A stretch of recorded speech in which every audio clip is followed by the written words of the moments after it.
आचार्य चाणक्य का नाम सभी ने सुना है। उनकी चाणक्य नीति बहुत प्रचलित है।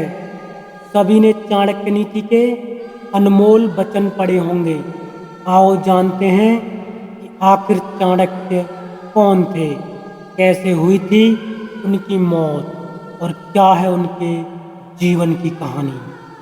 कौन थे चाणक्य? वो बात चाणक्य। चाणक्य मगध सीमावर्ती गांव के एक साधारण ब्राह्मण के पुत्र थे। उनके पिता का नाम चणक था। पिता ने उनका नाम कौटिल्य रखा था। अपनी पहचान छुपाने के लिए कौटिल्य ने अपना नाम विष्णुगुप्त रख लिया था। उन्होंने ही बाद में कौटिल्य नाम से अर्थशास्त्र लिखा और वात्सायन नाम से कामसूत्र लिखा। चाणक्य के पिता की हत्या। चाणक्याज फादर मर्डर्ड। मगध के सीमावर्ती नगर में एक साधारण ब्राह्मण आचार्य चणक रहते थे। चणक मगध के राजा से असंतुष्ट थे। चाणक्य किसी भी तरह महामात्य के पद पर पहुंचकर राज्य को विदेशी आक्रांताओं से बचाना चाहते थे। इसके लिए उन्होंने अपने मित्र अमात्य सक्तार से मंत्रणा कर धनानंद को उखाड़ फेंकने की योजना बनाई। लेकिन गुप्तचर के द्वारा महामात्य राक्षस और कात्यायन को इस षड्यंत्र का पता लग गया। उसने मगध सम्राट धनानंद को इस षड्यंत्र की जानकारी दी। चणक को बंदी बना लिया गया और राज्य भर में खबर फैल गई कि राजद्रोह के अपराध में एक ब्राह्मण की हत्या की जाएगी।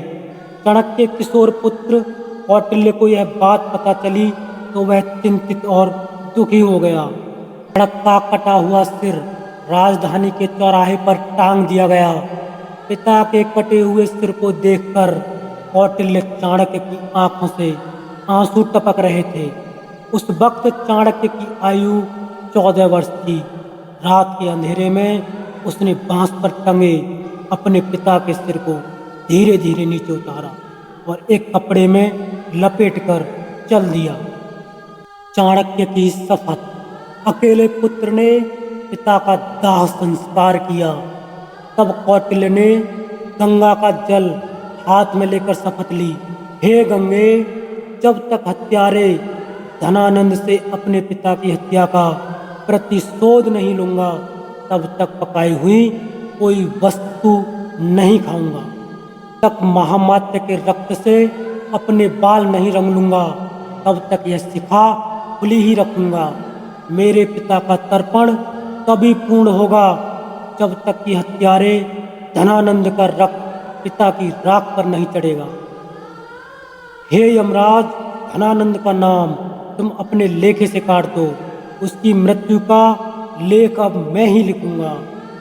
विष्णुगुप्त बनकर रहे चाणक्य। इसके बाद कौटिल्य ने अपना नाम बदलकर विष्णुगुप्त रख लिया। एक विद्वान पंडित राधा मोहन ने विष्णुगुप्त को सहारा दिया। राधा मोहन ने विष्णुगुप्त की प्रतिभा को पहचाना और उन्हें तक्षशिला विश्वविद्यालय में दाखिला दिलवा दिया। यह विष्णुगुप्त अर्थात चाणक्य के जीवन की एक नई शुरुआत थी। तक्षशिला में चाणक्य ने न केवल छात्र, कुलपति और बड़े बड़े विद्वानों को अपनी ओर आकर्षित किया, बल्कि उसने पड़ोसी राज्य के राजा पोरस से भी अपना परिचय बढ़ा लिया। सिकंदर के आक्रमण के समय चाणक्य ने पोरस का साथ दिया। सिकंदर की हार और तक्षशिला पर सिकंदर के प्रवेश के बाद विष्णुगुप्त अपने गृह प्रदेश मगध चले गए और यहाँ से प्रारंभ हुआ उनका एक नया जीवन। उन्होंने विष्णुगुप्त नाम से सक्तार से मुलाकात की। पिता का मित्र सक्तार जो अब बेहद ही वृद्ध हो चला था। चाणक्य ने देखा कि मेरे राज्य की क्या हालत कर दी है धनानंद ने। उधर विदेशियों का आक्रमण बढ़ता जा रहा है और इधर ये दुष्ट राजा नृत्य, मदिरा और हिंसा में डूबा हुआ है। मगध के दरबार में चाणक्य की ललकार। एक बार विष्णुगुप्त भरी सभा में पहुंच गए। चाणक्य ने उस दरबार में क्रोधवश ही अपना परिचय तक्षशिला के आचार्य के रूप में दिया और राज्य के प्रति अपनी चिंता व्यक्त की। उन्होंने यूनानी आक्रमण की बात भी बताई और शंका जाहिर की कि यूनानी हमारे राज्य पर भी आक्रमण करने वाला है। इस दौरान उन्होंने राजा धनानंद को खूब खरी खोटी सुनाई और कहा कि मेरे राज्य को बचा लो महाराज। लेकिन भरी सभा में आचार्य चाणक्य का अपमान हुआ, उपहास उड़ाया गया। चंद्रगुप्त को बनाया राजा। बाद में चाणक्य फिर से सक्तार से मिलते हैं और तब सक्तार बताते हैं कि राज्य में कई असंतोषी पुरुष और समाज हैं। उनमें से एक है चंद्रगुप्त। चंद्रगुप्त मुरा का पुत्र है। किसी संदेह के कारण धनानंद ने मुरा को जंगल में रहने के लिए विवश कर दिया था। अगले दिन सक्तार और चाणक्य ज्योतिष का वेश धरकर उस जंगल में पहुंच गए जहां मुरा रहती थी, और जिस जंगल में अत्यंत ही भोले भाले लेकिन लड़ाकू प्रवृत्ति के आदिवासी और वनवासी जाति के लोग रहते थे।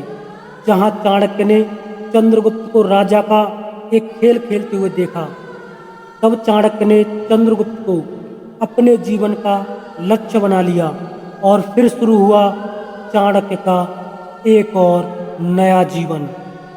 कौटिल्य उर्फ विष्णुगुप्त अर्थात चणक पुत्र चाणक्य ने तब चंद्रगुप्त को शिक्षा और दीक्षा देने के साथ ही भील, आदिवासी और वनवासियों को मिलाकर एक सेना तैयार की और धनानंद के साम्राज्य को उखाड़ फेंककर चंद्रगुप्त को मगध का सम्राट बनाया।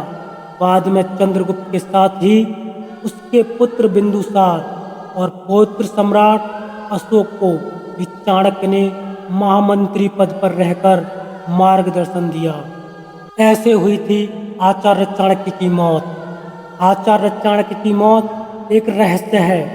इतिहासकारों में इसको लेकर मतभेद है। हालांकि कुछ शोधकर्ता उनकी मृत्यु को लेकर 3 तरह की थ्योरी प्रस्तुत करते हैं।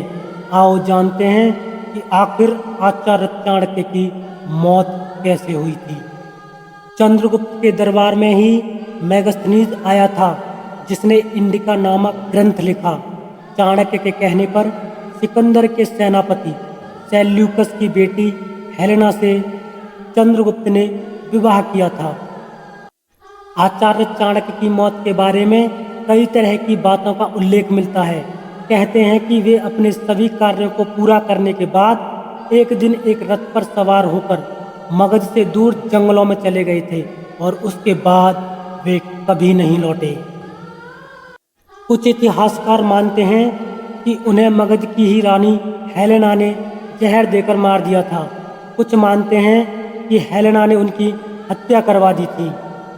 एक दूसरी कहानी के अनुसार बिंदुसार के मंत्री सुबंधु ने आचार्य को जिंदा जलाने की कोशिश की थी, जिसमें वे सफल भी हुई। हालांकि ऐतिहासिक तथ्यों के अनुसार चाणक्य ने खुद प्राण त्यागे थे या फिर वे किसी षड्यंत्र का शिकार हुए, यह आज तक साफ नहीं हो पाया है। दोस्तों, कमेंट बॉक्स में कमेंट करके बताओ कि आचार्य चाणक्य की मृत्यु हुई थी या हत्या।